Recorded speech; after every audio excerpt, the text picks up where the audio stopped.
ఎన్నికలను అత్యంత పారదర్శకంగా నిర్వహించేందుకు అన్ని రకాలుగా చర్యలు తీసుకుంటున్నామని నూతన collector doctor V Vinod Kumar తెలిపారు.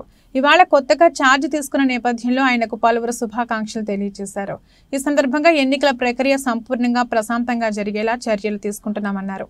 క్షేత్రస్థాయిలో అధికారులు ఎప్పుడు కూడా అందుబాటులో ఉండాలని, అందుబాటులోకి రాకపోతే సంబంధిత అధికారులపై చర్యలు తప్పవని హెచ్చరించారు.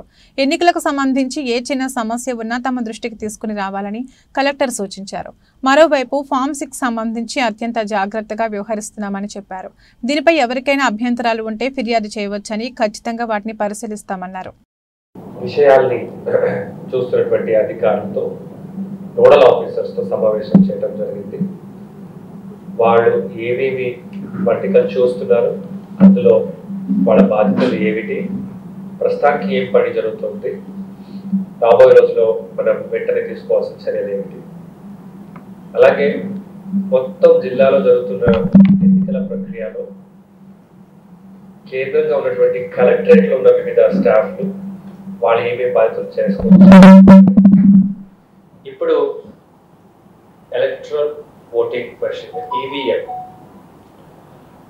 electronic voting machine. So EVM గురించి ముఖ్యంగా ఎన్నికల్లో అది పోలింగ్ స్టేషన్కి వెళ్తుంది. దానికి రకరకాల చర్యలు మనం తీసుకోవాల్సి ఉంటుంది. నోడల్ ఆఫీసర్ అయినటువంటి మున్సిపల్ కమిషనర్ గారు దాని గురించి విస్తృతంగా డీటెయిల్స్ ప్రజెంట్ చేస్తున్నారు.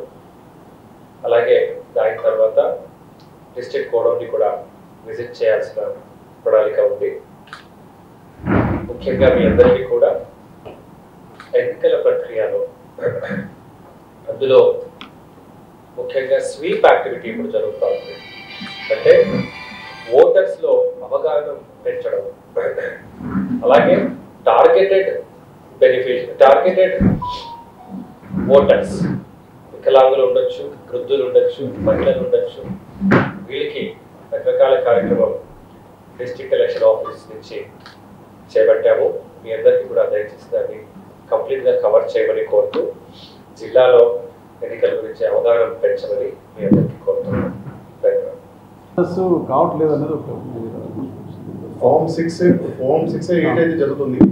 6 ఎడిషన్ జరుగుతుంది. 14 ఏప్రిల్ వరకు లాస్ట్ టైం ఉంది. యాజ్ ఆన్ 1 ఏప్రిల్ అది క్వాలిఫైయింగ్ డేట్ కూడా చేంజ్ చేయడం జరిగింది. లాస్ట్ టైం రెస్ట్ కూడా రిలీజ్ చేసాము. 1 ఏప్రిల్ వరకు ఇప్పుడు నమోదు చేసుకోవచ్చు. అంటే 1 ఏప్రిల్ ఏవైతే 18 సంవత్సరాలు కంప్లీట్ చేశారు, సో 2024లో వాళ్ళు కూడా చేసుకోవచ్చు.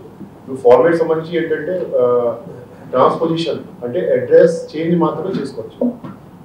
వేరే correction like door number correction కానీ, జెండర్ కరెక్టర్స్ కానీ, లేదా నేమ్ ఎడిషన్ కానీ, జెండర్ కానీ అది ఏమి ఉండదు. ఫోటోగ్రాఫ్ కానీ ఏమి ఉండదు. Only address correction can be cared. So అంతవరకు మాత్రమే జరుగుతుంది. 14 14 ఏప్రిల్ వరకు.